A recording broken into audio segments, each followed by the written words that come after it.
Salut à tous. Alors ça faisait quelques temps que j'ai pas fait de vidéo, j'avais laissé un peu ça de côté parce que bon voilà, il y a des circonstances qui ont fait que j'ai préféré un peu faire autre chose plutôt que de la vidéo.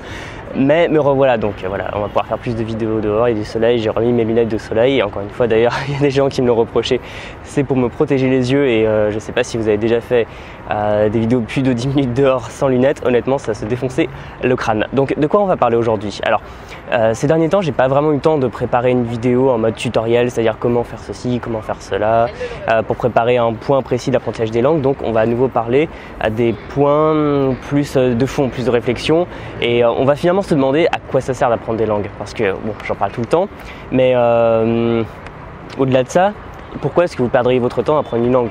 Qu'est-ce que vous allez gagner à le faire? Bon, en fait, très honnêtement, je vais surtout faire ça par rapport à des questions qu'on me pose, des questions que je reçois assez souvent.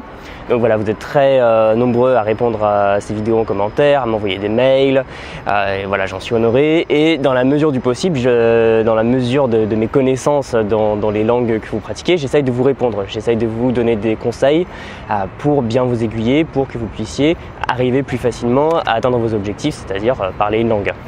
Mais souvent, je reçois aussi des messages qui vont plus loin et qui sont plutôt de l'ordre de quelle langue je devrais apprendre, ou par exemple j'hésite entre le russe et l'espagnol, lequel je devrais apprendre, ou même qu'est-ce qui te semble le plus porteur, l'Allemagne ou l'Argentine. Enfin bon, j'invente complètement, mais voilà, ce sont quand même des questions de fond qui sont très importantes, hein, et c'est bien que vous les posiez. Mais c'est vrai que parfois j'ai du mal à répondre à ces messages et donc dans cette vidéo je vais faire une sorte de réponse générale parce que de toute façon toutes les problématiques sont extrêmement différentes, mais dans le fond le questionnement reste le même, c'est quelle langue je dois apprendre et qu'est-ce que je dois faire par la suite. Vous pouvez bien sûr continuer à me questionner parce que je pourrais sans doute vous apporter des éléments de réponse divers et variés sur votre projet.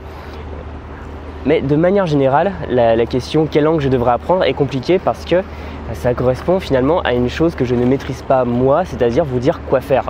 Et autant il y a des gens qui s'amusent, que ça excite un peu de jouer au gourou et de dire tu devrais faire ça, tu devrais faire ça, ou tout le monde devrait faire ça, tout le monde devrait faire ça, faire un peu le prescripteur, autant moi j'essaye d'avoir une approche plus distanciée, c'est-à-dire je ne suis pas dans une réflexion du style faut apprendre uniquement l'anglais parce qu'il n'y a que l'anglais qui sert, même si c'est évidemment une réalité que l'anglais sert. Je vous dis pas l'allemand c'est la langue de l'avenir parce que l'Allemagne marche bien. Je considère que ça c'est un peu vos oignons en quelque sorte, que c'est un peu votre histoire, vos problématiques et que c'est certainement pas à moi de vous dire quoi faire, de vous dire quoi apprendre. Et c'est pour ça que je suis assez perplexe quand je reçois des messages sur quelle langue apprendre parce que je me dis, ça me met une sacrée pression. Est-ce que je vais donner les bons conseils, est-ce que je vais vous aiguiller sur les bons choix? Ça je n'en sais rien. Et c'est normal de se poser la question parce que bon, là on n'est pas dans les trucs un peu faciles du style apprendre une langue en 3 semaines pour avoir les bases, hein, parce que bon, si vous voulez aller, je sais pas, en Espagne et apprendre un peu d'espagnol pour commander des cafés, vous pouvez utiliser mes conseils, mais à part ça vous n'aurez pas besoin de moi parce que ça reste quelque chose d'assez anodin, qui ne va pas vous prendre des années. Alors qu'à l'inverse, c'est important de se poser la question si on a vraiment un projet de vie ou de travail avec une langue. Par exemple, si vous voulez absolument aller travailler en Allemagne et en allemand, c'est certainement pas avec le niveau pour aller commander une currywurst à Berlin que vous allez pouvoir travailler. Donc c'est vrai que là se pose un problème, c'est si on se lance dans un projet à long terme qui est l'apprentissage d'une langue et essayer de le pousser jusqu'à un niveau professionnel ou courant ou pourquoi pas un jour bilingue, c'est normal de se poser la question, c'est normal d'avoir des questionnements sur quoi faire. Mais voilà, parfois ça atteint des extrémités où je suis assez perplexe parce que je suis tout simplement bloqué pour vous répondre. Voilà, je vais prendre un exemple d'un message qui m'a été envoyé. Bon, je ne vais pas citer de qui il s'agit et il ne s'agit absolument pas d'avoir d'une critique du message, mais c'est vrai que ça m'avait assez dérouté. Peut-être en tout cas que tu me regardes, toi qui m'as envoyé le message, et en tout cas je t'ai répondu. Mais voilà, sans entrer dans les détails, tu me demandais si tu devais aller d'un pays à l'autre pour prendre des cours en présentiel et avoir finalement une vie qu'on pourrait qualifier de nomade, c'est-à-dire passer 1 an, je me souviens plus des détails, je crois que c'était 1 an en Égypte, 1 an en Corée, 1 an au Japon. et finalement voyager un peu et te déplacer d'année en année à travers le monde. C'est souvent maintenant ce qu'on appelle un nomade numérique, digital nomad. C'est très à la mode et ça peut se faire avec Internet parce qu'on peut travailler avec Internet. Et il y a des gens d'ailleurs qui apprennent des langues qui le font. On peut aussi, surtout si on est jeune, plutôt que perdre son temps, bon, je vais faire des ennemis, mais parfois perdre son temps dans faire un master qui va servir à rien, aller un petit peu dans différents pays du monde, travailler par exemple dans des auberges de jeunesse, des cafés où on va voir beaucoup de gens étrangers, parler avec eux et développer ses compétences en langue et pourquoi pas en bagou, en commerce, etc. Donc ça c'est une possibilité. Et l'autre option que tu me proposais, c'était de sédentariser, acheter une maison et avoir un chien, sachant que effectivement le chien tu peux pas forcément le transporter partout, même si en Europe honnêtement ça se fait, il y a des gens qui voyagent avec leurs animaux de compagnie, mais bon, la maison c'est plus compliqué. Donc c'est vrai que, encore une fois, pas de critique, c'est bien de poser la question, mais on est sur des modes de vie tellement différents là que c'est impossible de répondre, parce que qui suis-je moi avec ma vie, mes objectifs, mon vécu, ce que je décide d'en faire, pour dire à une personne si elle doit avoir une vie plutôt nomade ou une vie plutôt sédentaire avec les langues. Donc c'est évidemment un moment où je suis complètement bloqué, je ne peux pas vous en dire plus. Donc si ça peut vous aider à vous décoincer à ce niveau-là, bon, on peut toujours en parler par mail évidemment, mais ce que je vous invite à faire, c'est tout simplement prendre une feuille de papier, un crayon et vous poser la question, maintenant qu'est-ce que j'ai envie de faire dans ma vie, quels seront mes projets? Et ça va vous aider à y voir plus clair et pas seulement réfléchir en termes de langue, parce que encore une fois, ça c'est des réflexions qu'on a en psychologie, c'est les 5 pourquoi, c'est-à-dire que pourquoi une personne veut faire ça, on a une réponse et sur cette réponse on embraye, pourquoi, etc. Et au fil du temps, on remonte en posant 5 fois la question pourquoi à une volonté plus personnelle, plus profonde, d'accomplissement personnel, de ce qu'on veut faire dans la vie, etc. De ce qu'on veut obtenir, accomplir. Et c'est là que vous allez trouver, c'est en vous posant la question de ce que vous voulez vraiment faire, parce que surtout qu'il y a beaucoup de on-dit sur l'apprentissage des langues, sur les pays qui montent. Par exemple, il y a plein de gens qui se sont rués sur le chinois parce que la Chine était soi-disant le pays de l'avenir. Donc bon, je pense que la Chine va devenir une puissance incontournable du 21e siècle, et ça, il n'y a pas de problème. Et si vous utilisez bien votre mandarin ou votre cantonais ou une autre langue de Chine, vous allez trouver du travail, je pense qu'il n'y aura pas de problème. Mais voilà, ça c'est assez compliqué parce que le monde change vite, les pays qui bougent peuvent changer assez vite. Et c'est assez compliqué de vous donner ça. Moi, je peux pas faire la prospective. Bon, je suis l'actualité, j'ai des connaissances en relations internationales, en géopolitique, des choses comme ça. Donc, je peux vous donner des indications, mais pas plus. Je suis pas Madame Irma, j'ai pas de boule de cristal. Et voilà, c'est à vous de vous demander ce que vous voulez faire. Donc, à partir de là, vont en découler vos objectifs à court terme. Par exemple, quelle formation vous allez faire, quelles études aussi, parce que bon, c'est vrai que quand quelqu'un arrive à 18 ans et dit bon, moi je voudrais être polyglotte, est-ce qu'il faut que je fasse LLCE, LEA ou des choses comme ça, c'est assez compliqué de répondre parce que bon, ça peut mener à plein de choses.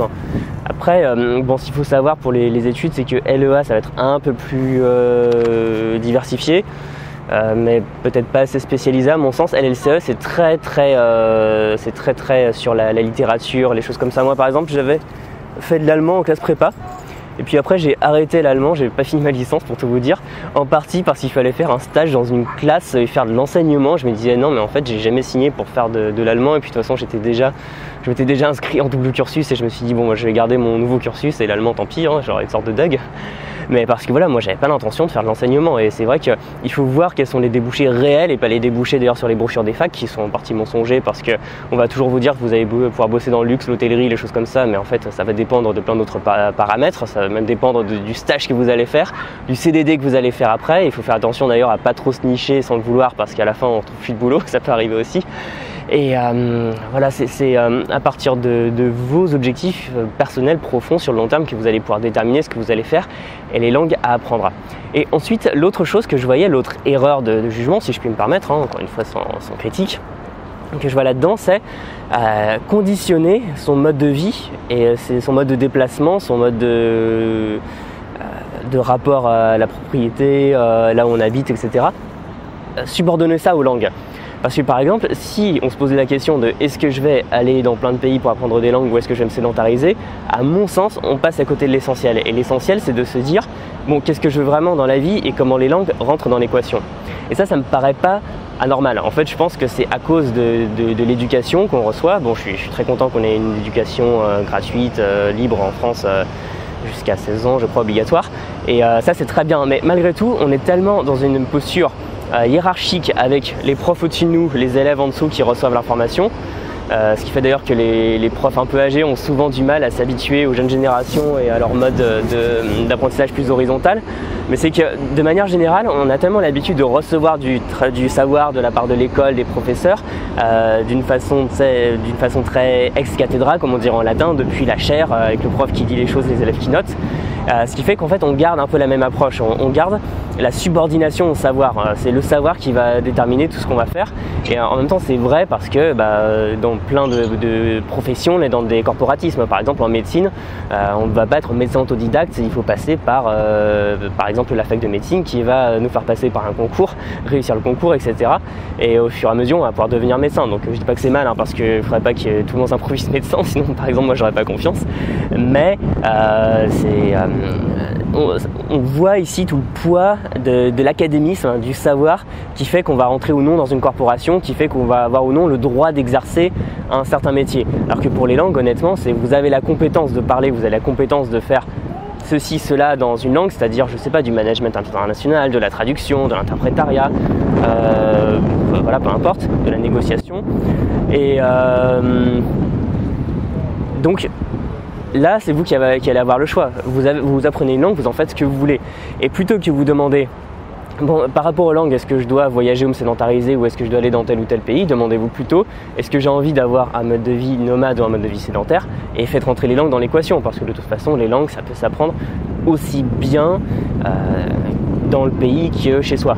Bon, c'est vrai que dans le pays ça aide parce qu'on est en immersion, je sais, mais si on est chez soi et qu'on parle par exemple sur internet avec des locuteurs natifs très régulièrement, honnêtement on se débrouille mieux que plein d'expats qui vont dans une boîte internationale, qui ne parlent que l'anglais, alors que par exemple je sais pas, qui sont à Barcelone et qui ne vont parler ni le castillan ni le catalan. Finalement le fait d'être sur place dans le pays ne change pas grand chose dans ces cas là. Donc encore une fois, ça part de vous. J'ai fait une vidéo sur le regard des autres, la pression sociale, des gens qui vous disent que telle langue ça sert à rien, que tel pays c'est nul, que je sais pas, que l'allemand c'est moche, que la Russie c'est un pays de voleurs, ou que le chinois c'est trop compliqué. Voilà, là on parlait de la pression sociale, des choses comme ça, et je vous disais encore une fois que ça partait de vous. Et là, on part cette fois de vous, pas des autres et de la pression sociale, on parle de vos interrogations et ça part de vous. Donc demandez-vous qu'est-ce que vous allez bien pouvoir faire avec ces langues. Et c'est pour ça d'ailleurs, j'embraye que pour moi le mode de vie polyglotte et les choses qui sont assez souvent inventées dans la blogosphère anglophone, je suis pas tout à fait d'accord. Donc quand je parle de mode de vie polyglotte, c'est pas forcément un mal, parce que en effet, si vous avez un mode de vie qui fait que vous allez rencontrer souvent des étrangers, vous allez souvent pouvoir leur parler, vous allez voyager pas mal, que vous allez avoir des occasions réelles de pratiquer la langue, c'est super, parce que finalement ça dépasse le cadre de l'apprentissage avec vos petites méthodes là. Enfin, quand je dis ça, c'est pas péjoratif, mais c'est qu'il faut savoir dépasser la méthode et parler en conditions réelles. Et ça, c'est super d'avoir ce qu'on peut appeler un mode de vie polyglotte. Mais c'est pour ça, moi, que personnellement, par la force des choses, je suis devenu, on pourrait dire polyglotte, toute modestie, mais je n'aime pas dire que je suis un polyglotte, parce que est-ce que polyglotte c'est un métier? Est-ce que polyglotte c'est une vocation? Est-ce que polyglotte c'est vous savez, c'est un peu comme dans les jeux de vidéo, là, les jeux de rôle où on peut être chevalier ou magicien ou polyglotte. Voilà, c'est aussi absurde que ça. Et c'est pour ça que quand je vois des gens généralement assez jeunes qui se disent allez, à 30 ans je veux parler 10 langues, je me dis c'est pas forcément un objectif très intéressant. C'est plutôt à 30 ans tu veux être où dans ta vie et dans quel pays, parler avec qui, et là ça va être intéressant de voir quelle langue tu vas pouvoir parler. Bon, je crois que je vais me retourner parce que j'ai le vent dans la figure, ça vous avez un autre point de vue. Et bon voilà, de toute façon on va pas épiloguer plus, je vais essayer de refaire un peu de mise au point, parce que là je pense que vous devriez un peu mieux me voir, bon on verra bien. Et donc ça part de vous, et le fait d'être polyglotte ou pas polyglotte, ça n'a strictement aucune importance, c'est comme les questionnements philosophiques que se posent certaines personnes sur à partir de combien de langues peut-on être polyglotte. Mais on s'en fout complètement. Moi je considère que c'est 2 langues, parce que poly ça vient du grec qui veut dire plusieurs, donc 2 langues c'est plusieurs, donc si vous parlez 2 langues à un bon niveau, voilà, vous êtes polyglotte. On va me dire non, c'est pas vrai, il faut parler au moins 6 à 10 langues. Mais là, encore une fois, on retombe sur des pressions qui sont imposées par d'autres personnes, par des personnes qui s'autoproclament polyglottes, ou par même on fantasme la manière dont ces personnes imposent des tendances. Alors souvent, elles en ont rien à faire d'imposer des tendances. Mais voilà, c'est pour ça que toute cette vision de polyglotte, polyglotte lifestyle et compagnie, c'est pas forcément moi ce qui me botte, parce qu'encore une fois je connais pas mal de gens qui sont polyglottes et qui parlent même des langues couramment et qui sont vraiment pas dans un mode de vie polyglotte, qui ont des boulots qui n'ont rien à voir avec les langues, mais qui en fait en réalité sont des vrais polyglottes comme certains blogueurs. Voilà, donc encore une fois, c'est une vidéo qui va frustrer pas mal de monde parce que j'ai pas de réponse à vous apporter, j'ai pas de choses toutes faites pour vous dire qu'il faut aller dans tel ou tel pays, que l'avenir c'est là ou pas là, que telle ou telle langue va vous aider à gagner des millions. J'ai pas la réponse à tout, hein, je préfère que ça soit clair. Et ça va partir de vous, ça va être un peu vos recherches. Bon, vous pouvez me poser la question parce que oui, j'ai un peu plus d'expérience que la moyenne, parce que j'ai creusé le sujet et on m'a beaucoup posé de questions. Mais encore une fois, voilà, vous êtes un peu livré à vous-même et il faut creuser ça. C'est pour ça aussi d'ailleurs, bon, je ne vais pas m'étendre dessus dans cette vidéo, je suis en train d'être une note sur le sujet, que je considère que tout le monde est plus ou moins autodidacte. Parce que même si vous prenez des cours, si vous êtes dans l'attentisme, si vous attendez que le prof vous ouvre le crâne et vous mette des connaissances, ça ne marche pas comme ça. C'est à vous de venir vers le prof et de lui demander, voilà, toi tu as cette compétence, comment est-ce que tu peux m'aider à parler la langue que tu maîtrises ? Et voilà, encore une fois, bon, c'est peut-être une vision moderne, peut-être un peu individualiste des langues, de tout part de soi, tout revient à soi, mais je considère que c'est vraiment ça. Donc, encore une fois, vous pouvez me poser vos questions, je serai ravi d'y répondre, mais si c'est sur des choix de vie, des choses qui vous impactent vraiment sur comment vous allez déménager, si vous allez vivre près ou loin de votre famille, si vous allez faire tel ou tel travail, c'est évidemment des questions vraiment profondes et il faut vous demander finalement ce que vous voulez obtenir et ne pas subordonner votre vie à l'apprentissage des langues, même si ça demande un petit peu d'investissement, ça demande du temps long, mais les langues sont un outil au service de votre vie et pas l'inverse. Voilà, c'est bon, ne vous sentez pas obligé d'apprendre telle ou telle langue, d'apprendre un certain nombre de langues, d'aller dans tel pays, de considérer que tel ou tel métier marche avec les langues et pas les autres. Parce que finalement tout est possible, ça c'est à vous de le créer, c'est un peu comme, je ne sais pas si vous vous souvenez, je pense que ça existe encore, c'est Livre dont vous êtes le héros, là on choisit les paragraphes où on va aller, là c'est pareil, vous écrivez votre histoire avec les langues, dans des langues d'ailleurs, et c'est à vous de choisir. Voilà. Je vous remercie d'avoir regardé cette vidéo, vous pouvez comme d'habitude vous abonner à la chaîne, vous pouvez même cliquer sur la petite cloche en bas, comme ça vous serez sûr de recevoir directement les vidéos. Vous pouvez laisser un pouce si vous avez aimé, ou ne rien laisser si vous n'avez pas aimé, hein, c'est pas grave, ça arrive. Et surtout, voilà, vous pouvez en parler en commentaire sur l'impact que les langues ont pu avoir dans votre vie, ce que ça a pu changer, sur à quel moment vous avez décidé d'apprendre des langues et pourquoi, pour quel but, quel changement ça a apporté. C'est toujours super intéressant d'en discuter. Voilà, je vous remercie et je vous dis à la prochaine dans une nouvelle vidéo. Salut!